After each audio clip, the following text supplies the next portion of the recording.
कुरुक्षेत्र का मैदान, जहां हर योद्धा अपनी जान बचाने के लिए अस्त्र उठा रहा था। लेकिन उस महासंग्राम में एक शख्स ऐसा था जिसने युद्ध शुरू होने से पहले ही कह दिया था, मैं इस युद्ध में कोई हथियार नहीं उठाऊंगा। श्री कृष्ण। पूरी दुनिया जानती थी अगर कृष्ण ने अस्त्र उठा लिया तो महाभारत का युद्ध उसी पल खत्म हो जाएगा।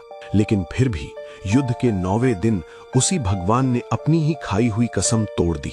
उन्होंने शस्त्र नहीं लेकिन रथ का पहिया उठा लिया। लेकिन सवाल ये नहीं है कि उन्होंने पहिया क्यों उठाया। असली सवाल ये है कि श्री कृष्ण ने अपनी प्रतिज्ञा तोड़ने के लिए सिर्फ और सिर्फ भीष्म पितामह का समय ही क्यों चुना। क्या वो सिर्फ अर्जुन को बचाना चाहते थे? नहीं, क्योंकि जो चाल दिखाई दे वो कृष्ण की चाल नहीं होती। इसके पीछे थी एक ऐसी रणनीति जिसने पूरे कुरुवंश के सबसे बड़े भ्रम को तोड़कर रख दिया। महाभारत में 2 सबसे बड़ी प्रतिज्ञाएं थीं, एक कृष्ण की अस्त्र न उठाने की और दूसरी भीष्म की आजीवन कुरु सिंहासन की रक्षा करने की। भीष्म पितामह अजेय थे, लेकिन उनका सबसे बड़ा हथियार उनकी ताकत नहीं, उनका वचन था। और यही वचन उनकी सबसे बड़ी बेड़ी बन गया था। याद करो वो दिन जब भरी सभा में द्रौपदी का चीरहरण हो रहा था, न्याय रो रहा था, लेकिन कुरुवंश के सबसे महान योद्धा भीष्म चुप थे। पांडवों के साथ छल हुआ, वो चुप रहे।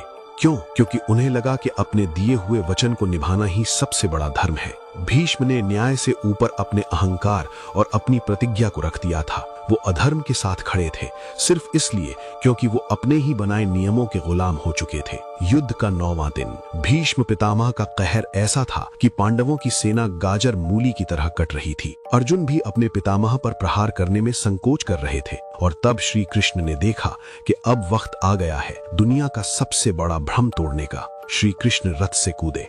उन्होंने कोई अस्त्र नहीं निकाला, बल्कि एक टूटा हुआ रथ का पहिया उठाया और भीष्म की तरफ दौड़ पड़े। अर्जुन भागते हुए आए, कृष्ण के पैर पकड़ लिए और रोने लगे, माधव रुक जाइए, आपका वचन टूट जाएगा, दुनिया क्या कहेगी। लेकिन कृष्ण शांत थे।